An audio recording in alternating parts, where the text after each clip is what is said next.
Hi, I'm Danny Ramos, and welcome to this week's edition of Hispanics Speakout TV, brought to you every week, Tuesday night, 9:30 p.m. on Bright House Cable. We've been on the air for 8 years, sponsored by Bright House Cable. I'm here with Jose Miranda. He's my co-host. We're also here with Jason Henry, who has declared himself a candidate. He's running for office. You want to take it first? You want to take your pot shot first, or you want me to do it? Yeah. Actually, I know we actually know Jason for a while now. He's been a close friend to our organizations and our radio time and radio people and stuff like that. He's also a reporter. And welcome to the show, man. Thank you. Thank you for having me, both. Oh, you're a reporter. You're thick-skinned. You know, we're not going to have any fun with you. And a warm welcome, and we're very excited to hear that you're running for office. Yes, sir. Yes, and sir. We are very, we have plenty of candidates, but we're short real people. So it's really great to see real people stepping up. So why the hell are you in this, man? Well, there are a few reasons. I think we've seen the lack of real leadership in the state of Florida for a long time now. That's one reason. The second reason is I'm a father. I have a 2-year-old daughter. I actually just turned 2 on the 27th. So hi Zoe. Yeah, congratulations. I have a wife. We've been married for over 4 years now. So I'm starting my family here in Central Florida. I want to make sure that my wife, my family, and my kids have the proper upbringing. Number one, and we have the proper leadership to lead us into, you know, the next decade and the next century. But I'm also concerned about what we've seen so far. When it comes to education, we have Governor Scott last year wanted to cut $1 billion from education, and this year he wants to add $1 billion back to it. We've seen the possible privatization of our public education system with the Parent Trigger Bill.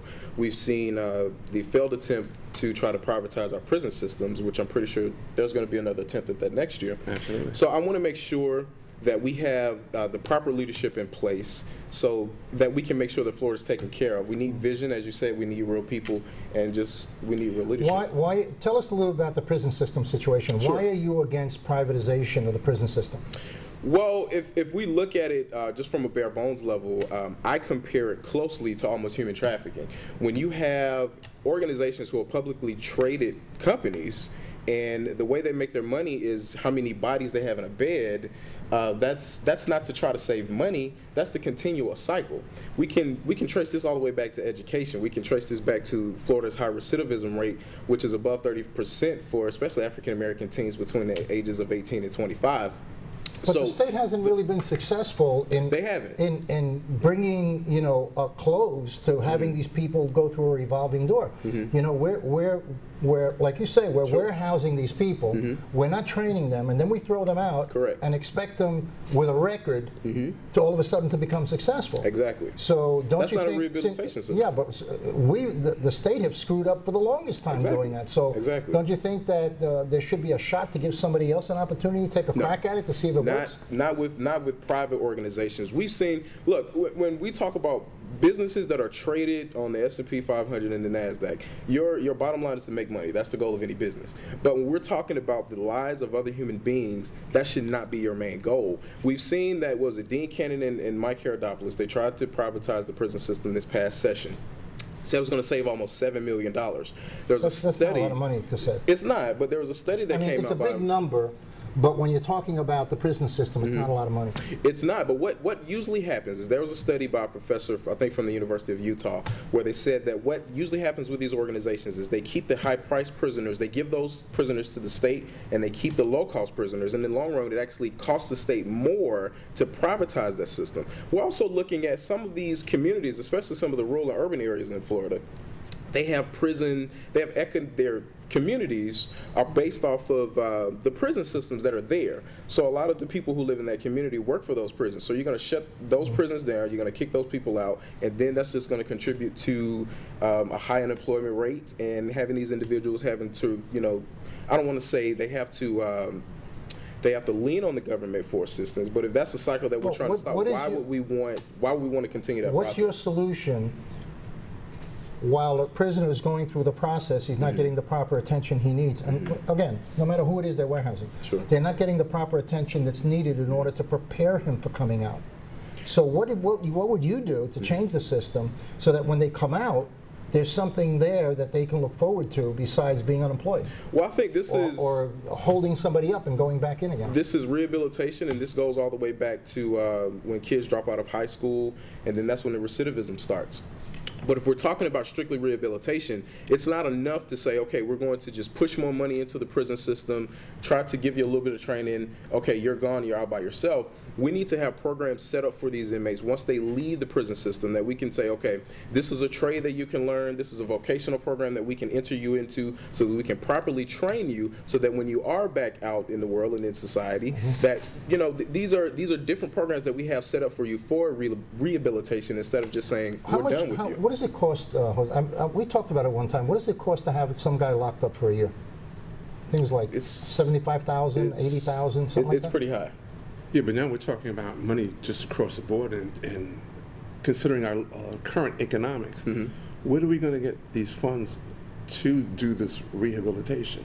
Not turning it over to the private sector, but where are we going to get these funds for the prison system, for the education system, for the teachers, et cetera, going down the line? And for some of these new antiquated laws that are about to become law under the current not this current administration, but under the current political system. Sure. Yeah. I think you've seen, we've been able to find money for other things. You know, whether we talk about cutting money from different programs, whether we talk about shifting money from this program to another one, I think it's just about prioritizing what's most important to the state of Florida. And we've heard President Obama talk about it, we heard President Bush talk about it, how education is going to be key to our success in the future. If we do not properly invest in our public education system, because that's where most of our students go, if we do not properly invest in our public education system, then the Florida that you know and love right now is going to be completely gone. I agree with you on public education. Sure. But we still have the problem. I wanted to hit again on the problem that we have with educating people when they come out of prison. They're going to kill somebody, or, you know, to rob them. You know what I mean? They need to eat. You know what I'm saying?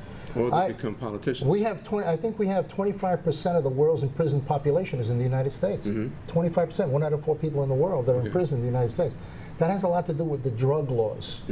It's been cited that we have the world's worst drug laws, so that we arrest people and give them 5, 10, 15 years for infractions that in other countries like Holland, Denmark, and in Europe, you get a fine for $5. You get a $5 fine.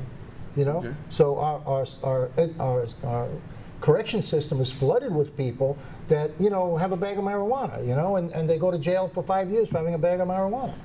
So we have to change the laws that have to do with drugs, because most of the people in the jails are mostly related to that. More than, I think, a third or half. I think that goes back to your priority. How do you feel about marijuana? I'm not. I'll say this about marijuana. Were you in the same room? Now, you know, there's states already that have it that are moving towards legalization. Sure. The medical aspects, which are also part to cover the legalization side, you know. But there's a lot of states moving in that direction because they can't support the the weight of the incarcerations that they have. Well, I think, again, and I'll talk about priorities again, I think if that's something that we need to review to bring to the table, to say that this is something that is increasing our prison and our jail numbers for, you know, a small bag of marijuana, if that's something that we need to review, then I think that we should most definitely put that on the table. But I keep saying priority because if we look at the last legislative session, they talked about privatizing prisons, they talked about the Parent Trigger Bill, which is basically going to privatize public education. It goes back to what's going to be most important to our success in the future. And if that is something that we need to review and bring to the table, then I think that we should be open to it.